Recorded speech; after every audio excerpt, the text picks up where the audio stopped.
Yankee Stadium in the Bronx, a sort of cathedral to baseball. And this afternoon, a cathedral as Pope Benedict XVI will celebrate Mass here with 58,000 people on the last leg of his trip to the United States. Performing in the pregame show, as they call it at Yankee Stadium, is none other than Harry Connick Jr., who's on loan from New Orleans and a New Yorker now himself. Good to see you. Good to see you too, Shepard.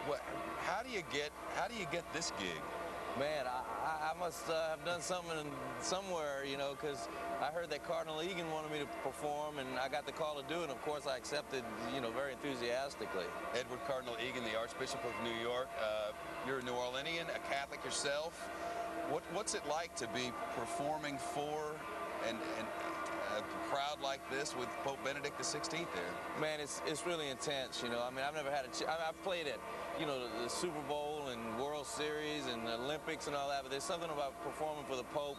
I mean, you think about the tradition, you know, I was talking to my kids about it, you know, going back to St. Peter and how this, I mean, it's a 2,000-year-old tradition, and as a practicing Catholic, it's pretty unbelievable to sing for the Pope. Tell us about the show, and especially the last number you're going to be performing. Well, I'm doing 5 songs, and the first 4 are a tribute to Mahalia Jackson.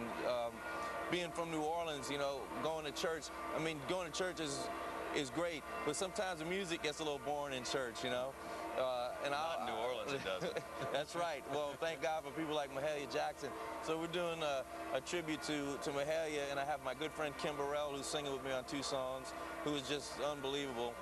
And then the final piece is a piece that I wrote especially for the Pope. It's called Trinity, which is the Trinity of the Catholic Church, the Father, Son, and Holy Spirit. And, you know, it's an instrumental piece that I wrote for the orchestra that I'll be conducting.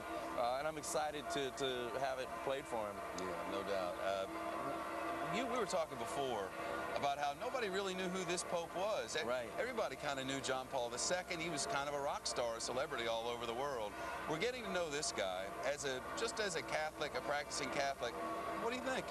I like him, you know, I really do. I mean, just the fact that he came over here, I mean, he's been Pope 3 years, and here he is, and he's doing things that a lot of popes hadn't done before, like going to St. Patrick's Cathedral, and he just seems to have a nice energy about him, you know. I'll be honest, my first impression was, you know, when I heard he was like 79 or so when they elected him Pope, and I'm thinking, man, you know, what kind of energy he's going to have, you know, but he really seems to have captured the attention of America, specifically New York. You know, people are really energized about it, and I think it's going to do the Catholic Church and the Church a world of good to have him here. I like him so far. I hear you. Harry Connick Jr. Good of you to stop by for Thank a minute. you. Pleasure. The concert begins at noon Eastern Time, 9 o'clock Pacific Time. We'll be airing that concert on FoxNews.com, streaming it without commercial interruption, and then the Mass begins 2:30 Eastern, 11:30 Pacific Time, right here on Fox News. Harry Connick Jr. How about that back in the studio, eh? That's very cool, Shepard. Give our best to Harry. What a score. Yeah.